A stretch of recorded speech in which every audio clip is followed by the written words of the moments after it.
నమస్కారం. Telangana capital news కి స్వాగతం. కరీంనగర్ పార్లమెంటు పరిధిలోని మానకొండూరు నియోజకవర్గంలో ఎన్నికలు ప్రశాంతంగా కొనసాగాయి. ఉదయం నుండి ఓటర్ల క్యూ లైన్లో నిలబడి తమ ఓటు హక్కును ప్రశాంత వాతావరణంలో వినియోగించుకున్నారు. ఎన్నికలు ప్రశాంతంగా జరిగేందుకు పోలింగ్ కేంద్రాల వద్ద 144 సెక్షన్ అమలు చేశారు. వృద్ధులు, వికలాంగుల కోసం వీల్ చైర్లు ఏర్పాటు చేశారు. సాయంత్రం 7 గంటల వరకు పోలింగ్ కొనసాగింది. ఎక్కడా ఎలాంటి అవాంఛనీయ సంఘటనలు తలెత్తకుండా పోలీసులు గట్టి బందోబస్తు ఏర్పాటు చేశారు.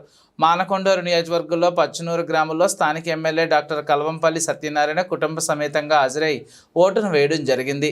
అలాగే తిమ్మాపూర్ మండలంలోని అలుగునూరులో మాజీ MLA Rasmayya Balakrishnan, BRS party జిల్లా అధ్యక్షులు జీవి రామకృష్ణారావు మానకొండూరు కుటుంబ సమేతంగా ఓటును వేశారు. నెల రోజుల నుంచి మానకొండూరు నియోజకవర్గ వ్యాప్తంగా కూడా 146 గ్రామాలలో ప్రచారం చేయడం జరిగినది. ముఖ్యంగా ఈరోజు బూతుల దగ్గర వాతావరణం చూస్తూ ఉంటే కొంత ఎండ తీవ్రతకు మార్నింగ్ కన్నా ఈవినింగే ఎక్కువ మంది వచ్చే అవకాశాలు ఉన్నాయి. కాబట్టి మా కార్యకర్తలు కూడా అందరూ కూడా చెప్తా ఉన్నాం, ప్రతి ఒక్కరు కూడా వచ్చి ఓటు వేసే విధంగా వాళ్ళను బాధ్యత తీసుకోవాల్సిందిగా కోరుతా ఉన్నాం. ముఖ్యంగా మాకైతే ఇవాళ నేను సుమారుగా ఒక 10 గ్రామాలలో కూడా తిరిగి రావడం జరిగింది. నాకు ఒక ఆత్మవిశ్వాసం పెరిగింది. అనేది ప్రజాస్వామ్యంలో ఆయుధం లాంటిది. మన మనసులో ఉన్న మాట ఎక్కడ మాట్లాడకపోయినా ఓటు ద్వారా మన మనసులోని మాట చెప్పొచ్చు.